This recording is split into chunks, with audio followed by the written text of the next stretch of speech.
केटी बंदर, says, इंशे serial, 27वां इंशा। शारिक अली। सुबहदम सफर का आगाज किया तो कराची की सड़कों पर ट्रैफिक बहुत कम था। 2 कारों और इमदादी सामान से लदी 3 वैगनों में सवार काफले की मंजिल केटी बंदर थी। तूफान का रुख ओमान का साहिल था, लेकिन ठट्ठा डिस्ट्रिक्ट की साहिली बस्तियां भी लहरों की तुगयानी और तेज हवाओं से मुतासिर हुई थीं। 100 के करीब कश्तियां मछलियां पकड़ने समंदर में निकलीं, बेशतर वापस न लौट सकीं। साहिली बस्तियों में बसे मछेरों के खानदान कैंपों में इमदाद के मुंतजिर थे। प्रोफेसर गिल ने चाय का घूंट भरा और बात जारी रखी।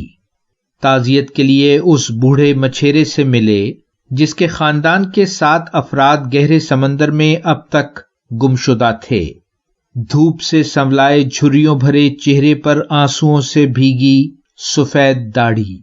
सिंधी दस्तूर में गले मिला तो हाथों और जिस्म की दुख भरी लर्जिश ने मुझे भी अश्कबार कर दिया। मदद करने की तस्कीन नाकाफी कोशिशों और बेबसी के एहसास में कहीं गुम हो गई। क्यों रहते हैं ये लोग साहिलों के करीब? मैंने दुखी दिल से पूछा। बोले, पहले इनमें से बेशतर किसान थे। कहत पड़ा तो जगह जगह घूमकर बकरियां चराने लगे। गुजारा न हुआ तो साहिल किनारे बस्तियां बसाकर मछेरे बन गए। पहले कांटे से पकड़ते थे, फिर जाल बनाना और फैलाना सीखा। कश्तियां बादबानी थीं। साहिल से ज्यादा दूर जाना मुमकिन नहीं था। अब मोटर वाली कश्तियां हैं तो वहां तक जाते हैं जहां बस्ती की पहाड़ियां दिखाई देना बंद हो जाएं, तकरीबन 100 फुट गहराई तक। कुछ के पास बड़ी लांचें और ट्रॉलर भी हैं। वो गहरे समंदर में शिकार करते हैं। क्या मछली बहुत खाते हैं कराची के लोग? सोफी ने पूछा। बोले, गहरे पानियों से जुड़ी बंदरगाह है कराची, लेकिन मछली बहुत ज्यादा नहीं खाई जाती। आम मफरूजे मसलन मछली गर्म होती है और सिर्फ सर्दियों में मुफीद, शायद इसकी एक वजह है। फिर भी शौकीन लोग सुबह होते ही एम्प्रेस मार्केट, कुरंगी या मूसा कॉलोनी का रुख करते हैं। दाम की परवाह न हो तो डॉल्मेन मॉल और दीगर सुपर स्टोरों में भी आला दर्जे की पॉम्फ्रेट दस्तयाब है। रोज का मामूल क्या है इन मछेरों का? रम्ज ने पूछा। बोले, यही सवाल मैंने अल्लाडीनो से भी किया था।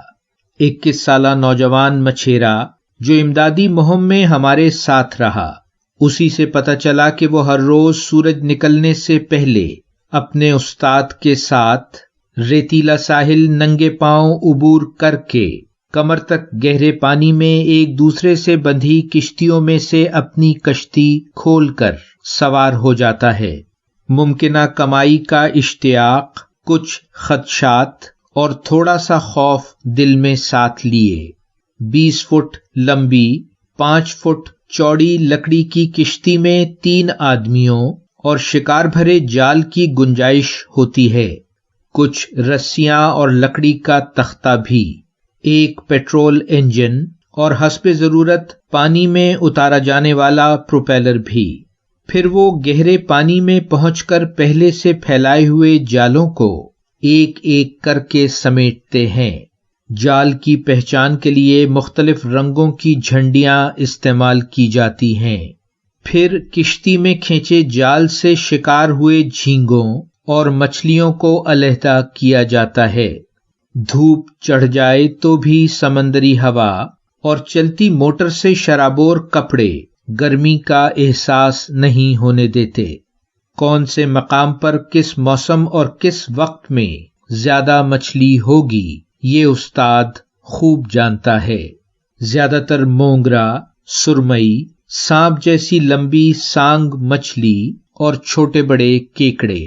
किस्मत अच्छी हो तो 1-8 किलो लॉबस्टर भी, जो 1000-2000 में एक्सपोर्ट वाले खरीद लेते हैं।